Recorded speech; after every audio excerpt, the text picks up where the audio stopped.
भारत माता की भारत माता की भारत माता की। माननीय इस प्रोग्राम के आयोजक हमारे बागल रियासत के राजघराने के राज और प्रभु युवराज सिंह जी, जो इस संस्था की चेयरपर्सन भी है, साथ में जो इसके सबॉर्डिनेट अपने रंजना जी है, कालिया जी, संगठन की सभी सम्मानित सदस्य, मैं आप सबकी तरफ से, अपने सतपूर्व सैनिकों की तरफ से इस संगठन का बहुत बहुत धन्यवाद करता हूं और इसके लिए आपको शाबाशी भी देता हूं। आपके दिल में ये उमंग है कि आप हमारे हौसला अफजाई के लिए आपने हम लोगों को यहाँ बुलाया है। इससे ज़्यादा सम्मान की बात हमारे लिए और कोई नहीं हो सकती। सभी ने कोई ना कोई लड़ाई लड़ी है और लड़ाई लड़ने के लिए हम लोग भर्ती हुए थे। फौजी का कर्तव्य है देश की सेवा करना। जब वो तिरंगे झंडे के, इसी तिरंगे झंडे को जो हमारे को 15 अगस्त 1947 को हुआ था, इसी झंडे के नीचे खड़े होकर हम देश की रक्षा की कसम खाते हैं और अपने घर को कम महत्व देते हुए देश की सुरक्षा के लिए ज़्यादा महत्व देते हैं। ये हमारी रगों में इस तरह की सिखलाई दी जाती है।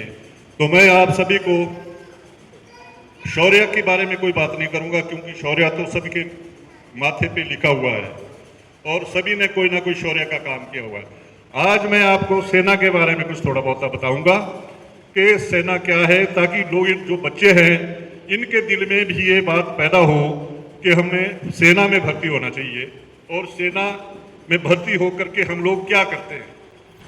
सबसे पहले मैं संगठन की बात करूंगा। सेना है क्या?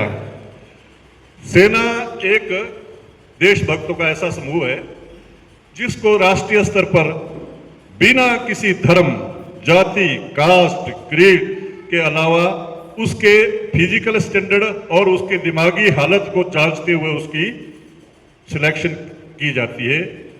और ये सिलेक्शन दो तरह से होती है, एक रिक्रूटमेंट रैली के द्वारा और दूसरी होती है जो है ऑनलाइन भी आज चला है, ऑनलाइन भी चलती है, तो ऑनलाइन अप्लाई करने से होती है।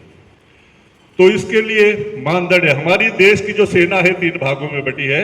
इसको भारतीय सेना कहा जाता है। सबसे पहला इंडियन आर्मी, एयरफोर्स और नेवी। ये इसके 3 अलग अलग पहलू है और इनको सबको मिला करके जो ये भारतीय सेना बनी है। तो भारतीय सेना का मतलब है कि एयरफोर्स, नेवी और आर्मी सब इकट्ठा होकर जब वो कोई काम कंबाइंडली करते हैं तो वो भारतीय सेना है। इस तरह से सूबेदार श्री मोहन शर्मा जी ने एनसीसी के छात्रों को सेना और सेना के महत्व के बारे में बताया। आप बोलते हैं ना, लोग बोलते हैं अरे तो डंडा है, फौजी है?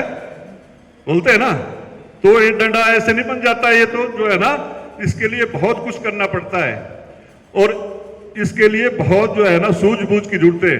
किसी को के लिए अपनी जान देना इतना आसान नहीं है। उसमें इस राष्ट्रभक्ति भक्ति को भरने के लिए ट्रेनिंग सेंटर में लोगों को बने कि हमारे जो ट्रेनिंग कराने वाले लोग हैं उनको बहुत जो है हमारी बड़ी कड़ी परीक्षा से निकलना पड़ता है।